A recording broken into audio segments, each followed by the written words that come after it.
А в Сыктывкаре почтили память медицинских работников Коми, принявших участие в Великой Отечественной войне. Центром внимания стал памятник героям-медикам, установленный напротив Сыктывкарского медколледжа. Первые цветы в честь работников военных госпиталей стали появляться у подножия монумента еще за несколько дней до 9 мая. Их возложили не только сами медики республики, но и сотрудники, студенты медколледжа и просто неравнодушные граждане.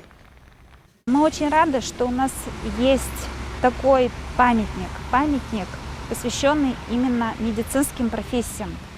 Конечно, вклад в победу Великой Отечественной войны был со стороны всего народа Советского Союза. Каждый приложил к этому усилия.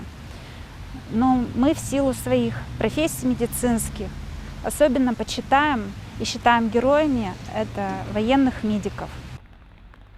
Памятник героям-медикам был установлен в Сыктывкаре 2 года назад по инициативе медицинских общественников Республики Коми.